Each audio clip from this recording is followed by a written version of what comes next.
Le damos la bienvenida a todo el alumnado, todos los que son parte del Instituto Teológico Internacional. Y hoy tenemos un mensaje muy especial, ¿verdad? Este mensaje es acerca de las iglesias perseguidas. En lo particular, les podría decir que es un tema que me llama mucho la atención. Si bien yo sé que no tengo un llamado a las misiones, ¿verdad? Todos debemos de hacer el papel del misionero, ¿verdad? De compartir el evangelio y hacer discípulos, pero hay personas que han sido capacitadas con un llamado, ¿verdad? Especial, con habilidades y talentos y dones especiales para poder desarrollar o desempeñar la labor de un misionero, ¿verdad? Estas personas que sienten un peso bien grande por algún país, por ejemplo, en particular, estas personas que sienten el peso de salir de sus comodidades y vivir, ya sea en una sierra, ya sea vivir fuera de las ciudades, en comunidades no indígenas, en lugares recónditos. Son personas con un llamado especial de parte de Dios. Pero precisamente el tema de esta mañana, hermanos, las iglesias perseguidas, nos ponen a todos a ser conscientes, ahorita lo vamos a ver, y a prestar atención a qué es lo que le está sucediendo a la gente fuera de México, ¿verdad? A nuestros hermanos, a nuestros compatriotas en la fe. Y es por eso la necesidad de poder ver este tema en esta mañana. No sé, Ale, si me puedas hacer ahí coorganizador para poder compartir pantalla. A ver, creo que aunque no seas, puedes compartirla, ¿no? Ahí está, Es que creo. si no, te van a salir todos los que vayan conectándose, te van a distraer. Ok. A Pero ver ahí si se ahora ve, sí. ¿no? ¿Sí lo alcanzan a ver? Ahí está ya, David, ya se ve. ¿Se ve la presentación? Sí. Sí, Sí, ya. David, sí se ve. Ok, perfecto. Listo, pues está esto entonces, este tema, las iglesias perseguidas, va a ser la clase máster y vamos a abrir la palabra de Dios ahí en Segunda de Timoteo, si me acompañan, en el capítulo 3. Segunda de Timoteo, capítulo 3. Y vamos a leer el versículo 1, ¿verdad? Todo el versículo 1 y después nos vamos a saltar a otros versículos que tenemos más adelante, ¿no? Segunda de Timoteo, capítulo 3, versículo 1, y dice ahí la palabra de Dios, dice, también debes de saber esto, que en los postreros días vendrán tiempos peligrosos, ¿verdad? Y de ahí nos podemos saltar al versículo 10, que van a ser nuestros pasajes centrales.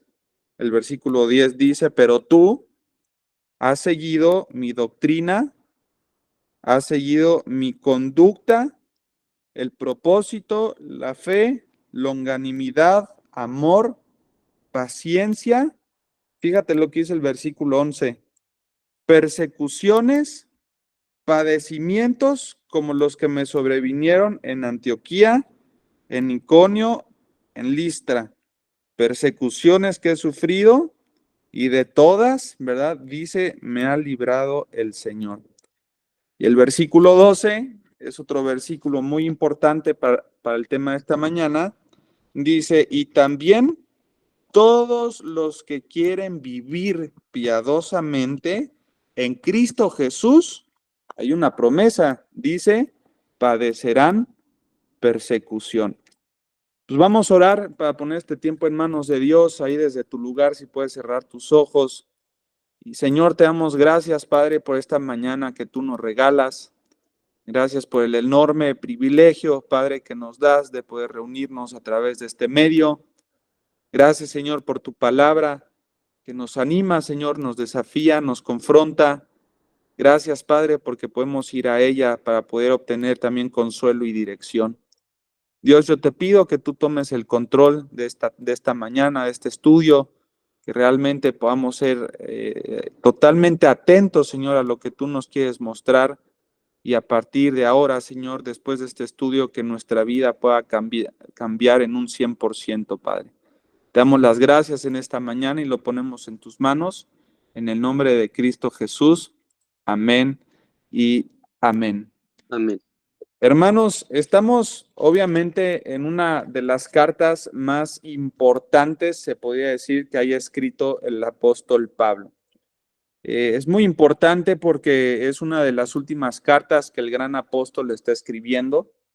Estamos hablando que fue escrita en el 67 y 68 después de Cristo, y es una carta que va a contener las últimas palabras, las últimas indicaciones del gran apóstol hacia un hijo en la fe, ¿verdad? Un hijo espiritual muy querido, Timoteo. Este hombre Timoteo es una persona que le ha tenido mucho cariño, Pablo.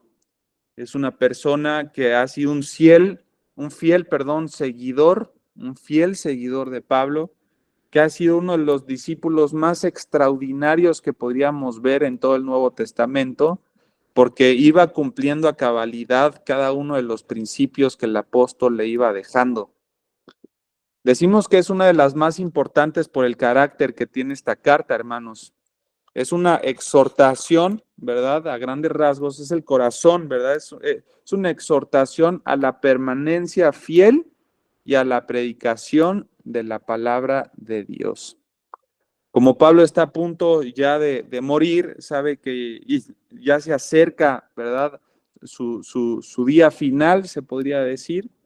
Imagínense si nosotros hiciéramos un ejercicio hoy en la mañana y les pidiera que hicieran una carta, ¿verdad? Conociendo que el día de mañana a lo mejor ya no vamos a estar en este mundo, y que escriban en una carta poniendo las cosas más importantes o las que ustedes consideren las más importantes hacia algún creyente o hacia algún discípulo que ustedes tengan. Pero yo estoy seguro que las palabras que plasmarían serían palabras de mucha atención, ¿verdad? De mucha exhortación y con mucha preocupación para que el que la vaya a leer realmente entienda la severidad, ¿verdad?, de las cosas. Y este es el apóstol Pablo en esta segunda carta a Timoteo, hermanos. Sus palabras se tornan muy importantes en cuanto a la fe cristiana, la permanencia fiel y la predicación de la palabra. Y de esa manera, después podemos entrar al capítulo 3, versículo 1, y podemos prestar atención a las primeras palabras que tiene este versículo, que dice lo siguiente: tienes o también debes saber esto, ¿no? Por medio de estas palabras, hermanos, yo veo a un Pablo que está preocupado por hacer consciente a su hijo espiritual. Él quiere hacer consciente de una realidad que tal vez Timoteo no estaba viendo, ¿verdad? Tiene que ser consciente de los tiempos que Timoteo estaba viviendo, del contexto en el cual se estaban desarrollando y de los diferentes ataques que también iban a sobrevenir. Y me encanta esta frase, ¿verdad? Tenemos que ser conscientes, hablando sobre todo de las iglesias perseguidas, porque la realidad es que muchas veces no lo somos. No tenemos conciencia, ¿verdad? A veces no tenemos ni la más mínima idea de qué es lo que está pasando en el mundo en cuanto a la persecución. Yo recuerdo mucho que un maestro a mí me decía: si quieres saber qué tan consciente eres acerca de un tema espiritual, fíltralo por medio de tus oraciones, ¿no?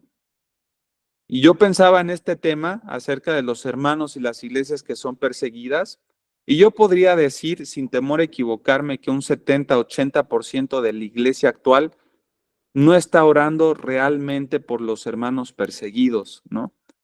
No somos realmente conscientes porque no estamos bien informados sobre lo que está pasando de manera mundial. No nos hemos aventado, muchos de nosotros, un clavado, ¿verdad?, a las investigaciones o a los reportes que tenemos de los mismos misioneros, de qué es lo que realmente está sucediendo en el mundo. Y es mi convicción, hermanos, que en esta mañana Dios nos quiere hacer a todos nosotros conscientes de la realidad de las cosas. Nos quiere a lo mejor encender un chip, ¿verdad?, en la cabeza, una luz que a lo mejor ha permanecido apagada durante mucho tiempo. Y Dios en esta mañana nos quiere hacer parte de la persecución, ¿verdad?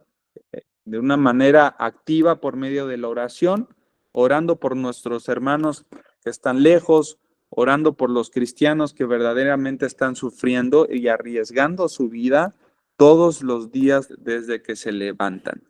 Y esta era la intención de Pablo entonces, escribiéndole a Timoteo, le dice, también debes de saber esto. Es algo que todos debemos de ser conscientes, debemos de conocerlo. Y después de los 2 puntos dicen las siguientes palabras, que en los postreros días, dice, vendrán tiempos peligrosos. ¿Se dieron cuenta? Que en los postreros días vendrán tiempos peligrosos. Hermanos, los postreros días o se les reconocen a partir de la cruz de Cristo, es decir, Cristo vino a la tierra, tuvo su ministerio terrenal, Él fue crucificado, fue sepultado, ustedes saben que al tercer día resucitó y Él ascendió con el Padre. Después de la ascensión de Cristo, hermanos, hasta la espera de la segunda venida de Cristo a la tierra, a todo este periodo se le conoce como el periodo de los últimos tiempos, en donde la iglesia está esperando, ¿verdad?, que Cristo se manifieste para ser todos manifestados también y ser semejantes a Él, dice la palabra de Dios. Pero si Pablo le estaba diciendo a Timoteo que ya estaban viniendo o que iban a venir pronto los últimos días, imagínense ahora, hermanos, unos siglos después, unas décadas después, en pleno siglo XXI, en el 2024, ¿qué tan cerca estaremos ya aún más, verdad, de los últimos tiempos? Pero sin duda, nosotros podríamos decir que la iglesia está viviendo actualmente en los tiempos que son peligrosos, en los postreros días. Si nosotros lo queremos comparar, nos podemos ir a Primera de Juan, si me ayudan ahí en su Biblia, vámonos rápidamente a Primera de Juan y vamos a leer el capítulo 2, versículo 18. Primera de Juan, capítulo 2, versículo 18, y fíjate lo que dice Juan en su carta.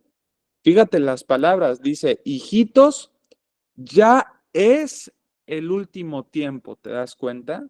Hijitos, ya es el último tiempo. Y según vosotros oísteis que el anticristo viene, así ahora, dice la palabra, han surgido muchos anticristos. Y dice la Biblia, por esto conocemos que es el último tiempo. Los anticristos son todas aquellas personas que no quieren reconocer a Cristo como el único Salvador del mundo. Un anticristo es aquel que no quiere reconocer a Cristo como el Hijo de Dios. Y hermanos, estamos en el tiempo de los anticristos. Vemos un mundo, ¿verdad?, lleno de corrupción. Vemos a un mundo perverso, vemos a un mundo malvado y que por más que se predique el evangelio, vemos a personas realmente endurecidas en cuanto al mensaje de salvación. Entonces, fíjense, a manera de introducción, tenemos que ser conscientes. ¿De qué tenemos que ser conscientes? Que estamos ya en tiempos que son peligrosos. Hermanos, muchas veces el peligro en cuanto a la persecución lo podemos sentir muy ajeno a nosotros, ¿no? Podemos decir, bueno, es que la persecución solamente se da en los países del Medio Oriente, ¿verdad? Yo estoy muy lejos de eso, nosotros estamos en México y de aquí a que llegue la persecución a México, pues todavía falta muchísimo o solamente se da en los países del Medio Oriente, ¿no? En África, en Asia, en Europa, pero la realidad, hermanos, es otra. Yo les quiero presentar no sé si ustedes me van a decir si sí lo van a lograr ver. Les quiero presentar aquí en la pantalla un mapa, ¿verdad?, de todos los países que están representando persecución, ¿verdad? ¿Sí lo alcanzan a ver el mapa que tenemos aquí? Sí, Sí. Sí, sí se ve. Fíjense, la pero persecución, ¿verdad? El color naranja, ¿no? Nos presenta una persecución severa y el color rojo es una persecución extrema, ¿no? ¿Cuáles son los países extremos? ¿No? Aquí podemos ver Libia, por ejemplo, Nigeria, podemos ver Somalia, India, podemos ver Corea del Norte, sin duda, podemos ver Pakistán, Afganistán, Irán, esos son como los países Yemen, más fuertes, ¿no? En donde la persecución es intensa, hermanos. Pero si se dan cuenta, podemos ver otros colores, que son los naranjas, ¿verdad? Donde hay una persecución, se le denomina severa, ¿no?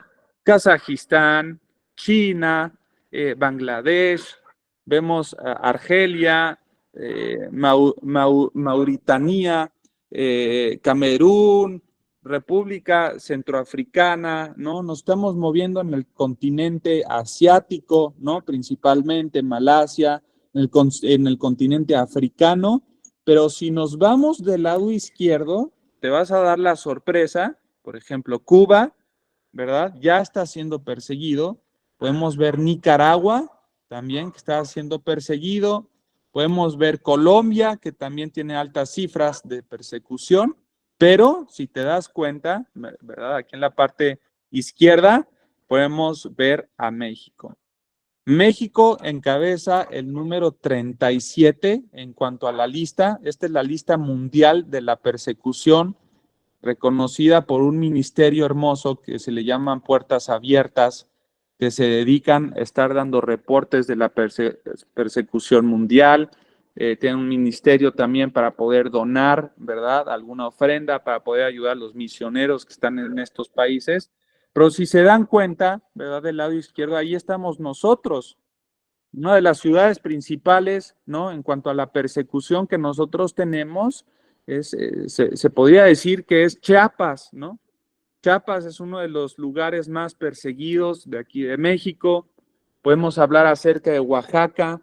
Nosotros hicimos un viaje misionero a Huautla de Jiménez, ¿verdad? Y estuvimos pues visitando Plan de Basura, Agua de Llano, todos estos lugares que son muy recónditos, que están en la Sierra de Oaxaca, y las historias de los hermanos que nosotros encontramos allá en cuanto a la persecución son reales, hermanos.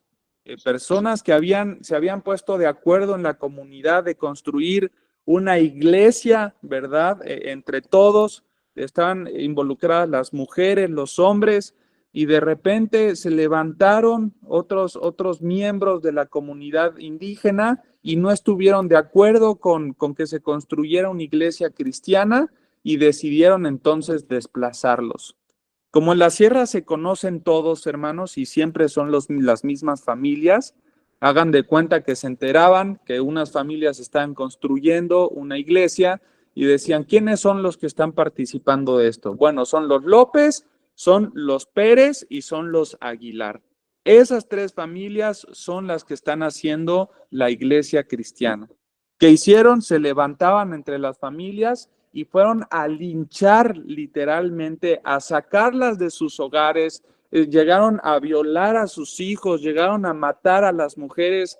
Hermanos, tenemos que ser conscientes de que los tiempos realmente son peligrosos.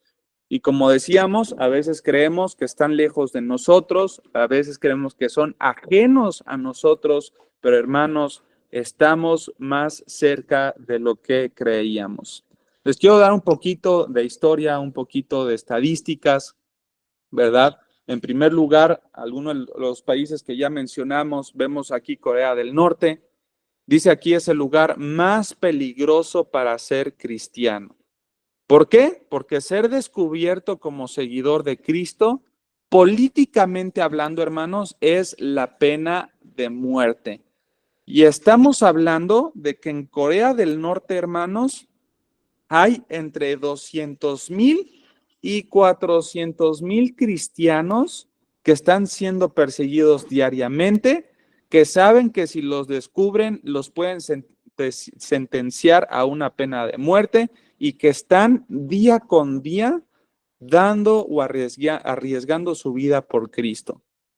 Tú te levantaste hoy en la mañana, ¿verdad? Y te levantaste a lo mejor con la rutina que ya tienes establecida, pues es sábado, muchos de nosotros pues no tenemos un horario de trabajo en sábado establecido, te levantaste, hiciste tu desayuno, ¿verdad? Hiciste tus huevitos, un cafecito, ya planeaste al rato ir a hacer a lo mejor el mandado, dar la vuelta allá en la Ciudad de México, o no sé, tienes tus planes. Pero hermanos, si nosotros nos comparáramos con los creyentes de Corea del Norte, ellos se despertaron el día de hoy y dijeron, gracias Señor, porque tu misericordia es nueva cada mañana. Dios, hoy me pongo de rodillas y te pido que me des la fortaleza necesaria para nunca negar mi fe.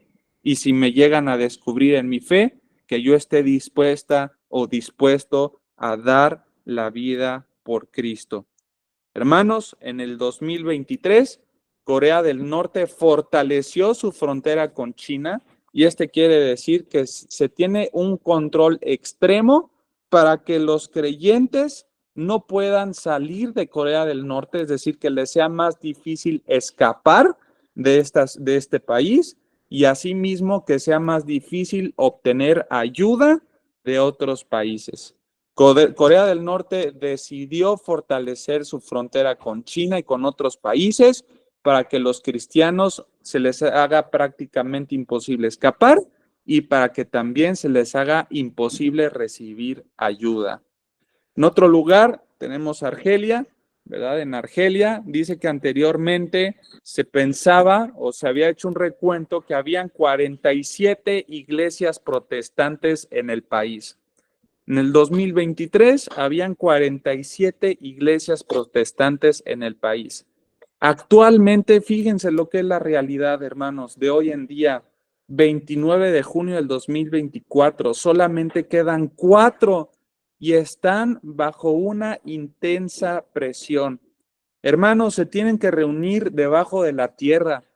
A los cristianos les tienen que tapar los ojos cuando van hacia la iglesia, los mismos cristianos o líderes de la iglesia, por si ellos llegan a ser capturados, nunca digan, ¿verdad?, a los perseguidores en dónde está la ubicación de su iglesia, porque si lo dicen, entonces cerrarían con estas 4 iglesias. No sé si me explico. O sea, los creyentes tienen que ser llevados con los ojos vendados por seguridad de los mismos creyentes. Se reúnen debajo de la tierra, en donde la humedad es demasiada, el calor es fuerte, en donde no pueden alabar con instrumentos, ni cantar con micrófonos, ni poner bocinas, ni batería, ni guitarra, porque lo hacen de manera clandestina, hermanos, no pueden ser descubiertos. Fíjense la realidad de la persecución y cuánto están dispuestos, ¿verdad?, a dar su vida solamente por poder gozar de un día de congregación. Hermanos, nosotros luego somos tan ingratos, ¿verdad? Esa es la palabra, perdón si suena fuerte, pero llegamos a la iglesia y nos quejamos de las sillas. Ay, es que las sillas son metálicas y me canso. Y ay, es que los baños siempre están sucios. Y hoy la prédica no me gustó. Y es que el hermano otra vez me hizo caras. Hermanos, si realmente nos comparamos con nuestros hermanos en Argelia, podríamos decir que nosotros seguimos en la gloria.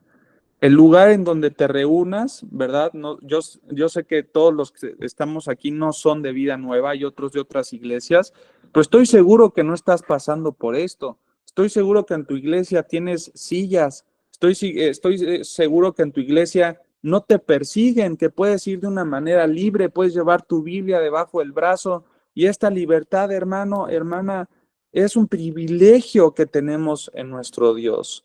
Hay otras estadísticas, por ejemplo, China, hay 10,000 iglesias que cerraron en el 2023. Evidentemente, de estas 10,000 iglesias eran iglesias que se reunían en casas, se les conoce como iglesias domésticas. Se reúnen en casas, ¿verdad? Porque reuniéndose en casas pueden ser menos controlados por el gobierno. De esta manera pueden ser un poco más libres para profesar su fe. pero 10,000 iglesias fueron cerradas en el 2023. Fíjate, como punto número 2, los cristianos deben de registrarse en una app que está controlada por el Estado antes de ir a los cultos. Se hizo una aplicación para todos los que son cristianos, poder tener una contabilidad de quiénes son específicamente por nombre, por género, por edad, por familia, con foto, y que se registraran para poder congregarse de una manera controlada. Y eso lo tienen que hacer cada vez que se reúnan. En el punto número 3 dice las iglesias que no son clandestinas, que son, se podría decir, reconocidas por parte del gobierno y tienen un permiso, deben de poner letreros afuera de sus iglesias, visibles y grandes, que digan: amamos al Partido Comunista, amamos al país y amamos la religión que se nos otorgue. Así de fuerte, hermanos, con estas inscripciones. Amamos al Partido Comunista, amamos al país y amamos a la religión que se nos imponga. Si nosotros habláramos acerca de los asesinatos, nosotros podríamos decir que actualmente mueren 13 cristianos al día por la persecución. No estamos hablando de muertes naturales, ¿no? No es una estadística de, sí, el cristiano pues también se muere por accidentes de auto, por una enfermedad terminal, por asesinatos, por secuestros. No. Al día mueren 13 cristianos contabilizados por la persecución tan grande que hay en el mundo. 13 cristianos, hermanos, al día. Nigeria, dice, por ejemplo, es el lugar más mortal para seguir a Jesús, ya que el 82% de las muertes son en este lugar geográfico. El número de ataques a las iglesias, dice aquí, ha aumentado 7 veces en comparación con el año anterior. Hermanos, vean la cifra. No se ha aumentado una vez. Yo de verdad veo esto y se constriña mi corazón. No se ha aumentado solamente una vez, no se ha aumentado 2 o 3 veces. Se ha aumentado 7 veces en comparación con el año anterior. Según el informe de Open Doors, que también es este ministerio hermoso, aproximadamente 14,766 iglesias y propiedades cristianas fueron atacadas en el 2023. 14,766 fueron atacadas, hermanos, en el 2023. ¿Esto qué quiere decir? Que en los países perseguidos, cuando los cristianos se van a reunir en un domingo, se reúnen literalmente decidiendo que ese puede ser el último día de su vida, pero no se dejan de congregar. Y nosotros, hermanos, luego tomamos excusas tan vanas para no congregarnos. Es que estoy muy cansado por el trabajo, es que ya me duele el estómago, es que anoche no dormí bien, es que me queda muy lejos la iglesia y no tengo dinero, ¿verdad? Para el pasaje, la gasolina. Hermanos, ellos, no, de verdad es algo impresionante. Ellos se reúnen pensando que ese día puede ser el último día de su reunión. Ellos tienen un entendimiento de lo que es la iglesia, hermanos, un entendimiento tan especial, ¿verdad?, de lo que hace la iglesia, que la iglesia realmente es la voluntad de Dios para sus hijos, que ahí encuentras ánimo, que ahí oran unos por otros, que ahí crecemos en el conocimiento de Dios. Hermanos, la iglesia es la sangre de Cristo derramada por cada uno de nosotros. Fíjate, terminando esta parte, ahora sí ya de las estadísticas, quiero avanzar a los otros versículos que estábamos leyendo. Volvemos a 2 de Timoteo, capítulo 3, ¿verdad? Ahí sí me acompañan. Y acompáñame ahora al versículo 9, perdón, al versículo 10. Y vamos a ver ahora los principios que Pablo le está dando a Timoteo. Dice 2 Timoteo capítulo 3, versículo 10, le dice a Timoteo, pero tú has seguido, fíjate, mi doctrina, y después dice la conducta, el propósito, la fe, la longanimidad, el amor y la paciencia, ¿verdad? Eso es lo que Timoteo había aprendido de Pablo y lo había puesto por práctica. Pablo lo está diciendo de manera explícita. Le dice, no solamente has seguido mi doctrina, sino que también has seguido mi conducta, ¿no? Fíjate, esto es algo bien interesante. Nosotros podemos ir concluyendo en que no solamente debemos de seguir la doctrina que vemos en la palabra de Dios. En la palabra de Dios vamos a encontrar muchísima doctrina teológica, ¿no? Doctrina de la expiación, de la justificación, de la redención. Vamos a seguir doctrinas acerca del pecado, ¿no? La martiología, doctrina de la neumatología, ¿no? Del Espíritu Santo, de la eclesiología, ¿no? Principios de la iglesia. Pero en la Biblia, hermanos, en la palabra de Dios, no solamente aprendemos de doctrina, en la palabra de Dios también aprendemos acerca de las conductas que vemos reflejadas en los diferentes personajes a lo largo de toda la historia bíblica. Todo el Antiguo Testamento, por ejemplo, es narración histórica, ¿no? Y uno dice, bueno, ¿de qué me sirve la narración histórica si casi no hay teología, casi no hay doctrina? Hermanos, por medio de la conducta de Abraham, por ejemplo, podemos ver que él creyó en el Señor y él tenía una fe inquebrantable que él decía, si yo sacrifico a mi hijo, yo sé que Dios lo puede levantar aún de entre los muertos. Podemos ver la conducta de Abraham, podemos ver la conducta de Noé siendo obediente a un Dios que le pidió que construyera un arca, ¿verdad? De tales medidas sin ver la lluvia. Podemos ver que él fue obediente.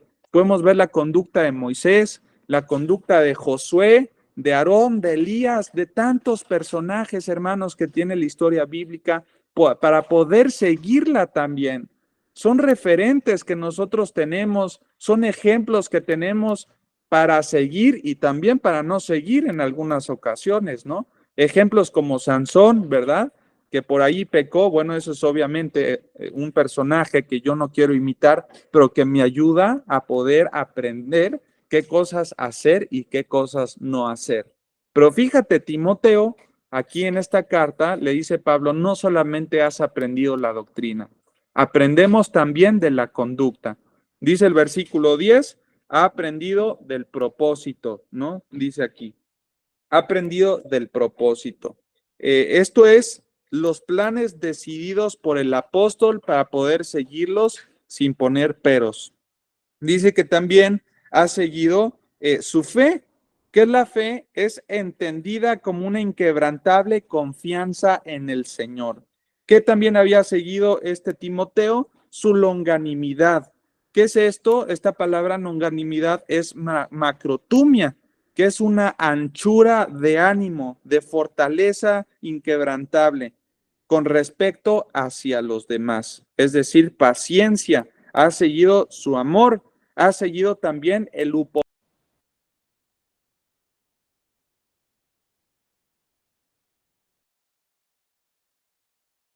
Ya no se oye. No se escucha. Ya no se escucha nada. Lo sacó el internet. A ver, Se le fue un minutito. amigos, dijo longanimidad de magnitunia, ¿qué es de anchura qué? Longanimidad. Yo creo que está por conectarse nuevamente.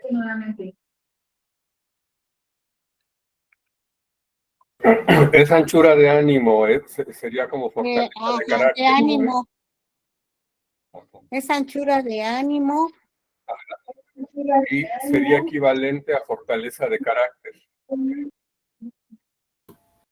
O paciencia. Gracias. ¿Equivalente a qué, hermano? A fortaleza de carácter.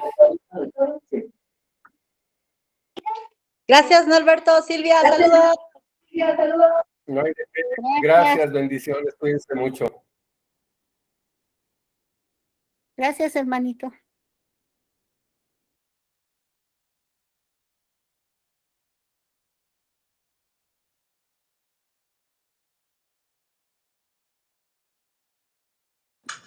Ay, hermanos, perdón, me sacó. Yo me seguí de largo, ya no sé ni dónde me quedé. Si alguien me ayuda, se lo agradecería mucho. No sé dónde me quedé. Estaba explicando la La longanimidad. anchura, la largura. Ah, ok. Dijiste longanimidad, anchura. Gracias a Dios. Yo pensé que nos habíamos quedado más atrás. Ok, No, perfecto. Ahí vamos otra vez de vuelta, ¿eh? Voy a ponerles aquí. Bueno, ok. Entonces, este Timoteo, ¿verdad? Había aprendido de la conducta de Pablo, de longanimidad, ¿verdad? Dice aquí, estas palabras son bien importantes. La palabra longanimidad es la palabra macrotumia, que es la paciencia hacia otras personas, ¿no? La paciencia prolongada. Timoteo había aprendido también acerca de su amor y había aprendido también de la upomone, que es otro tipo de paciencia. Es la resistencia en medio de las pruebas, ¿no? Como dice Santiago. Tened por sumo gozo cuando os halléis por diversas pruebas, sabiendo que la prueba de tu fe produce precisamente esto, el upomone, la resistencia, la fortaleza, la perseverancia en medio de las dificultades. Pero si tú avanzas al versículo 11, el versículo 11 es aún más interesante, hermanos. Segunda de Timoteo capítulo 3, versículo 11, dice que Timoteo también aprendió, fíjate, de las persecuciones de Pablo. Hay un aprendizaje especial, hermanos, al estudiar acerca de la persecución. ¿Se dieron cuenta? Timoteo aprendió acerca de esto. También aprendió de los padecimientos, hermanos. Dice el versículo 11, persecuciones, padecimientos, y da 3 ejemplos que son hermosos. Dice, como los que me sobrevinieron en Antioquía, en Iconio, en Listra, y dice, persecuciones que he sufrido, y de todas me ha librado el Señor. Qué hermosas palabras, ¿no? Pero Pablo le quiere recordar a Timoteo estos 3 eventos que tuvo durante su primer viaje misionero, que está en el libro de los Hechos. Si ustedes se acuerdan, ahí en Antioquía, que es la primera mención que hace, ¿no? Pablo fue expulsado por los mismos ciudadanos de este lugar. La amenaza de muerte que encontró en Iconio, dijeron que lo iban a matar, que lo iban a linchar, y también tuvo que huir de Iconio a causa de la persecución.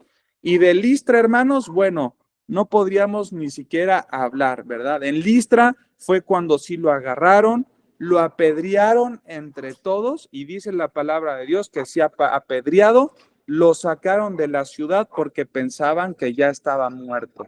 Lo sacaron, ya estaba muerto. Se cree que Timoteo es de Listra, ¿verdad? Él era ciudadano de Listra, que él fue uno de los testigos oculares de este apedreamiento, pero también vio que al otro día el Señor lo levantó y Pablo pudo empezar o continuar más bien con su viaje misionero.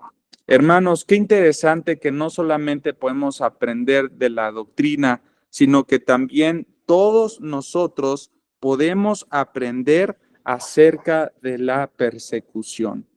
Hermanos, es una convicción que debemos de formar en nuestro corazón, principios de cómo nos conduciríamos nosotros si la persecución llega a Querétaro. ¿Qué es lo que tengo que hacer? ¿Qué actitudes debo de tomar? ¿Qué es lo que debo de reforzar? La oración, sí, el estudio bíblico también, pero ¿qué otras actitudes podemos tener en medio de la persecución? Solamente tenemos que ir a la palabra de Dios y estudiar, por ejemplo, al apóstol Pablo en sus viajes misioneros y ver de qué forma se conducía, con prudencia, con sabiduría, sí, también, pero con mucha paciencia y fortaleza en el Señor.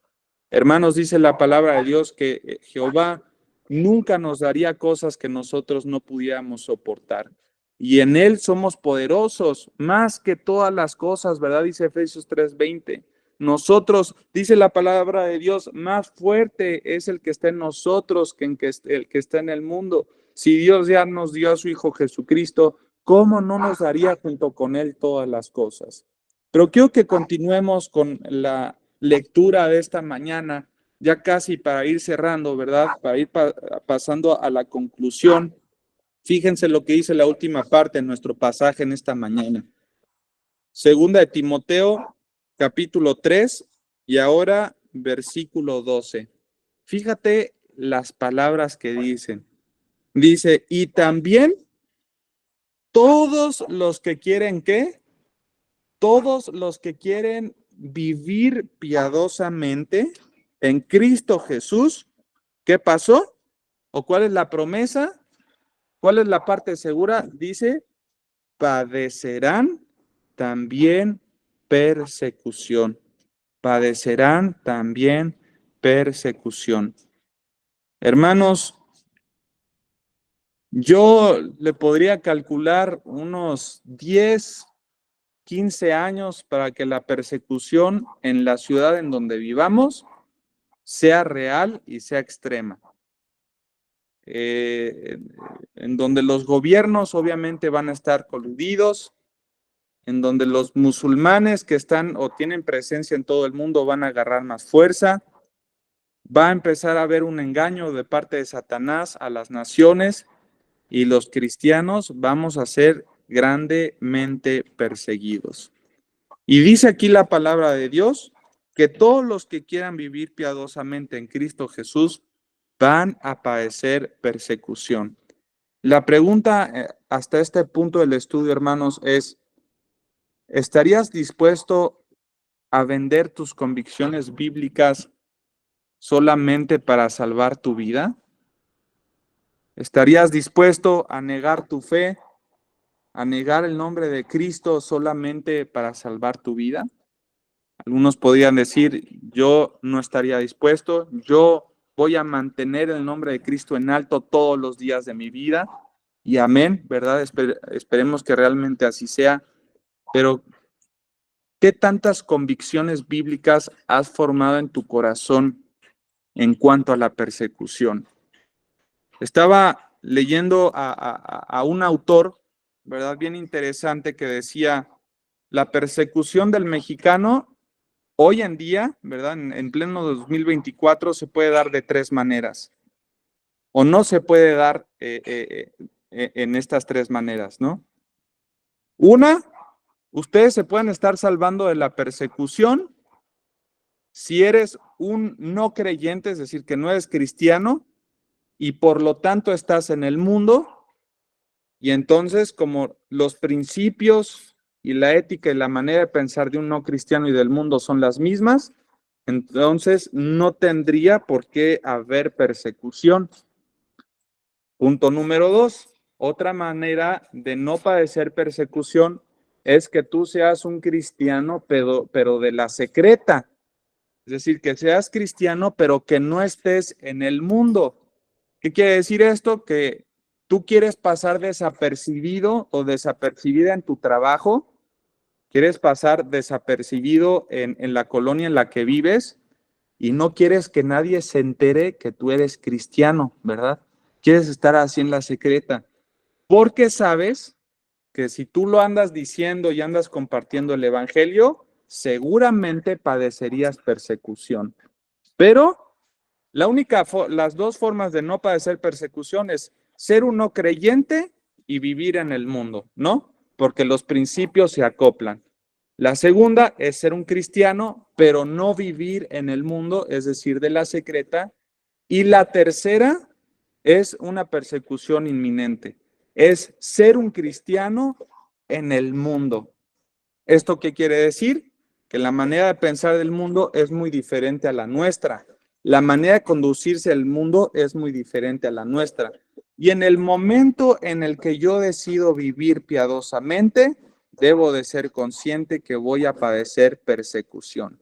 Dice la palabra de Dios, si el mundo os aborrece, dice, sabed que a mí me han aborrecido antes que a vosotros. Después dice, si fueran del mundo, entonces el mundo amaría lo suyo. Pero porque no son del mundo, dice la palabra de Dios, también a nosotros, dice, los perseguirán. Porque no soy del mundo, perdón, antes yo os elegí del mundo y por eso el mundo os aborrece. En Juan capítulo 15 del 18 al 20 dice, el siervo no es mayor que su Señor. Si me han perseguido a mí, decía el Señor Jesucristo, también a vosotros los perseguirán. Hermanos, ¿qué tan dispuestos estarían a mantener su fe en Cristo debido a la persecución? ¿Qué tan dispuestos estarían? Si hoy en día no lo anuncias en tu comunidad, no lo dices con tus compañeros de trabajo porque no quieres ser perseguido, entonces, ¿qué nos esperaría en el día de la persecución intensa, en donde realmente podríamos ser sentenciados a muerte, en donde no podíamos comprar, a lo mejor, ni vender, ni sostenernos? Hermanos, ¿qué tan convencidos estamos de nuestra fe? Solamente va a padecer persecución aquellos que decidan vivir piadosamente. ¿Hasta qué punto llevarías esta decisión de tu piedad? Quiero terminar con este pequeño pensamiento, son las 11:16, pero ¿estamos preparados realmente para sostener nuestra fe con la misma determinación que nuestros hermanos en el Medio Oriente? Nosotros tendríamos que recordar las palabras del Señor Jesucristo en Mateo capítulo 5, versículo 10, que dice, bienaventurados los que padecen persecución por causa de la justicia.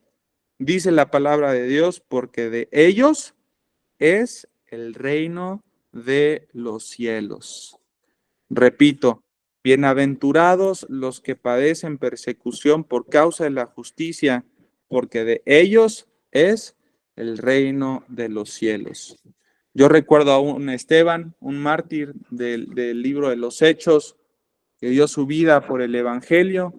Me acuerdo el relato, ¿verdad?, de cuando lo están matando, que ponían las ropas a los pies de Saulo, y uno podría decir, ¿de qué sirvió? ¿De qué sirve que tantos hermanos arriesguen sus vidas, verdad? ¿De qué sirve decir, sí, yo soy cristiano y mostrar esta valentía? Sí, unos dicen, podemos ser inteligentes, ¿verdad? Podría ser uno inteligente y cuando esté la persecución, pues solamente dices que no eres creyente y ya, ¿verdad? Así las zafas, no pasa nada. Hermanos, no se trata de inteligencia, no se trata de qué hacer o qué no hacer. Se trata de que cuando uno sostiene su fe hasta el último momento de su vida, y si esto repercute en una sentencia de muerte o quitarte la vida por causa de tu fe, esa convicción que tú vas a mantener hasta el final va a impactar la vida de muchas familias, va a impactar la vida de muchas comunidades, va a impactar la vida incluso de los mismos perseguidores, como fue en el caso de Saulo. Hermanos, mantener la fe hasta el final no es un juego de inteligencia, es un juego de convicción y de impacto hacia todo el mundo. Y ya para cerrar, hermanos, en esta mañana, quiero que recordemos lo que dice Primera de Juan, capítulo 3, versículo 18. Dice la palabra de Dios, hijitos míos, no amemos de palabra ni de lengua, dice, sino de hecho y en verdad. Primera de Juan dice, hijitos míos, no amemos de palabra ni de lengua, sino de hecho y en verdad. Nuestra fe debe de llevarnos a actuar, hermanos, mostrando el amor de Cristo a través de nuestras acciones. Si realmente queremos cumplir con el gran mandamiento, amar al Señor nuestro Dios y a nuestro prójimo como a nosotros mismos, entonces debemos de orar por todos nuestros hermanos que están pasando persecución. Debemos de orar por ellos, hermanos, no solo de palabras y de lengua, sino de hechos. Si tienes la oportunidad de hacer una lista de peticiones de oración, ¿verdad? Y orar, comprometerte delante de Dios, y orar diariamente por tus hermanos que están arriesgando su vida, de orar para que Dios nos prepare para el día de la persecución, que podamos mantenernos en nuestras convicciones, que podamos seguir compartiendo el evangelio, aunque el gobierno nos quiera callar, nosotros debemos de seguir compartiendo y predicando la palabra de Dios. Que el Señor realmente tenga misericordia de nosotros y que nos halle a todos nosotros fieles dentro de nuestra fe. Tenemos que hacerlo, hermanos, como dice la palabra de Dios, con hechos y de verdad. Y de esta manera podemos ir terminando, ¿verdad?, este estudio, y quiero dar un espacio para que 2 o 3 hermanos que estén aquí, que me puedan poner ahí en el chat, que podamos hacer juntos una oración en esta mañana por todos nuestros hermanos que están en China, que podamos orar por Corea del Norte, por Argelia, que podemos orar por estos asesinatos. Si alguien me ayuda, Jesús, ¿tú quieres orar? ¿Listo? Pastor. Sí. Ok, Jesús es uno. Otros 2 hermanos que quieran orar en esta mañana. Ahí está Norberto e Itiel. Así en ese orden va a ser Jesús, después Norberto, después Itiel, y al final oro yo ya para cerrar este tiempo, hermanos. Vamos a orar. Adelante, Jesús. Bendito Dios que moras en los cielos, Padre, te damos gracias esta mañana, Señor. Gracias, Señor, por este tema precioso, por la vida del pastor David, Padre. Gracias porque has puesto en su corazón este tema. Sabemos que tu Espíritu Santo lo guió, Señor, para darnos este tema, Señor. Y precisamente hoy estamos orando, Señor, intercediendo, Padre, por la vida de todos nuestros hermanos que la verdad no nos ponemos a pensar cuánto dolor y cuánta situación tan fuerte viven, y nosotros nos cuesta trabajo salir a compartir las buenas nuevas a la calle, Señor. Primeramente te pedimos perdón por ser ingratos, Señor, por esa ingratitud, por esa frialdad, Señor, que tenemos cuando nuestros hermanos en otros países, Padre Santo, están poniendo su vida, Padre Santo, a través de poder honrarte y decir, mi Señor Jesús es mi Salvador y mi Señor, y no lo voy a negar.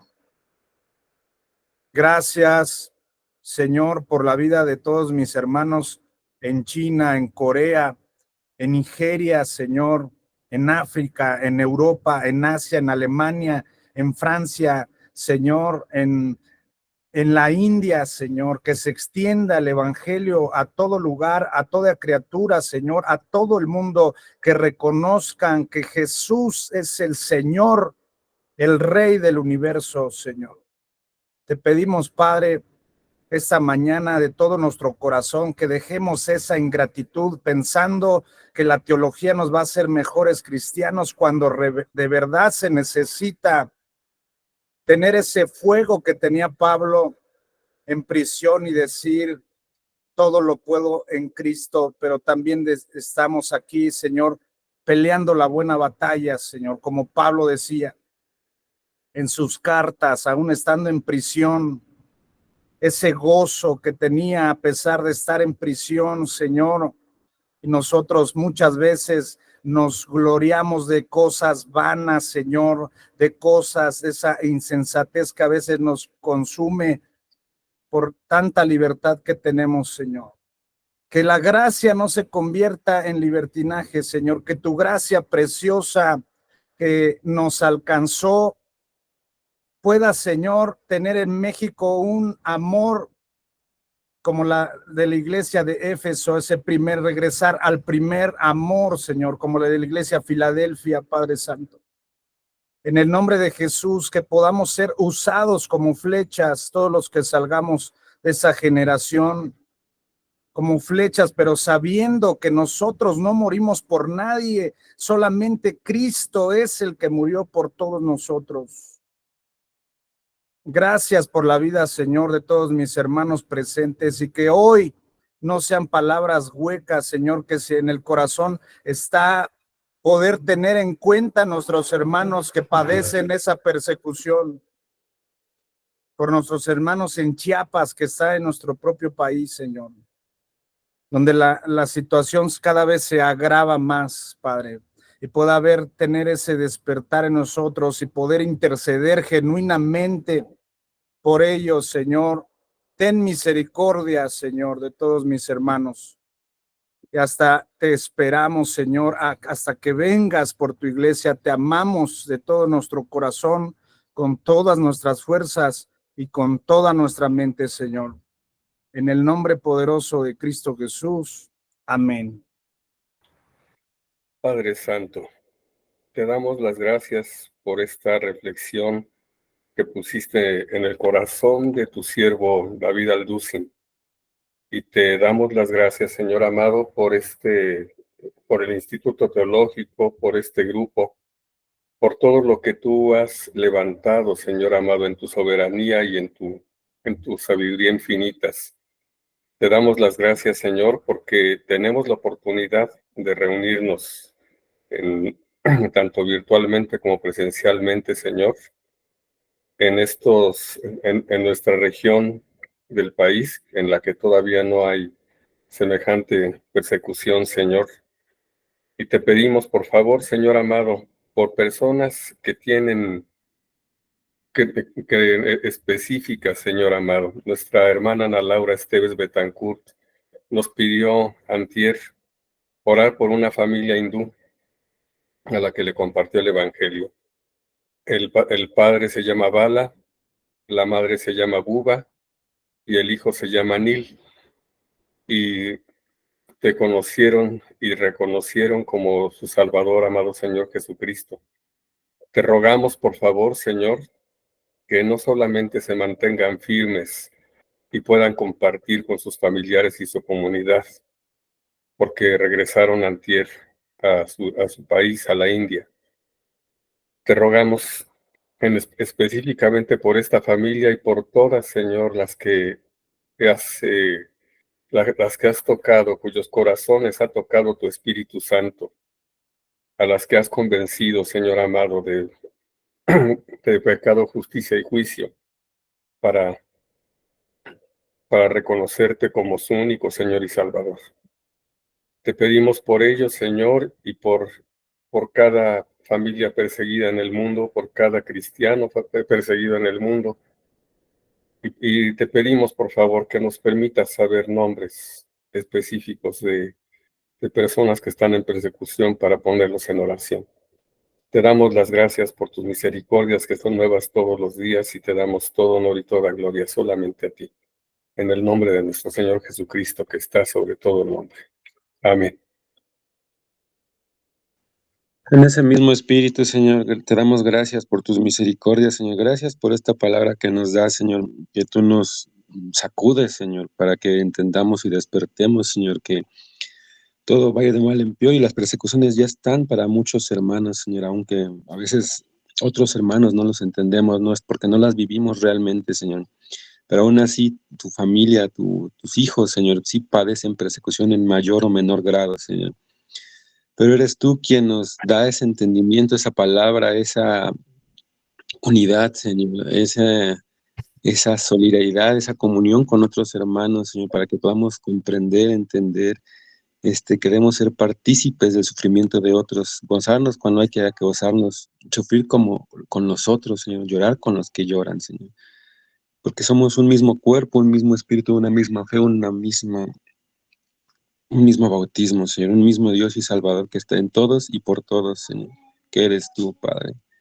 Te pedimos, Señor, por todos los perseguidos en todo el mundo, en China, Argelia, aquí, Padre, que aparece hasta un poco ilógico, pero sí está sucediendo, Señor, sí pasa, Señor, que podamos comprender y entender que la persecución está cerca, que esto viene para todos, Señor, no nada más para unos y otros, ¿no? Porque el que, como dice en tu palabra, Señor, que el que quiera vivir piadosamente padecerá persecución, y eso es un hecho. Tú lo que dejaste claro es que todos vamos a sufrir de una u otra manera, pero no vamos a sufrir más allá de lo que podamos soportar. Eres tú quien nos guía y nos sustenta, que podamos estar en unidad como iglesia, Señor, una verdadera unidad en Cristo, Señor, teniendo una verdadera comunión los unos con los otros, Señor, llorando con aquellos que lloran, Señor, orando por aquellos que en necesidad, Señor. Todas las necesidades de los hermanos que están padeciendo este tipo de persecución hasta la muerte, otros que a lo mejor no tanto así, todas sus necesidades sean cubiertas, Señor. Tú ponle ángeles alrededor de cada uno de ellos, Señor, que los guardas de todo mal, Señor. Dale sabiduría para actuar en cada situación que enfrenten en su día a día. Tú eres quien les da la palabra con denuedo, Señor. Tú eres quien les da esa valentía, porque no nos has dado un espíritu de temor, sino de amor, poder y dominio propio, Señor. Que podamos usar cada uno de nosotros en cada una de las circunstancias en las que nos enfrentemos, Señor. Tú les provees todas tus necesidades, Señor, tanto físicas, materiales, pero también espirituales, Señor. Tú eres quien fortalece a tu iglesia, tú eres quien la mantiene en unidad, porque tú y el Padre son uno, y tú quieres que seamos uno como tú y el Padre lo son, Señor. Eres tú quien nos guía a cada uno y nos sustenta, Señor. Bendice a los pastores que siguen liderando este tipo de ministerios, Señor. Bendice a sus congregaciones.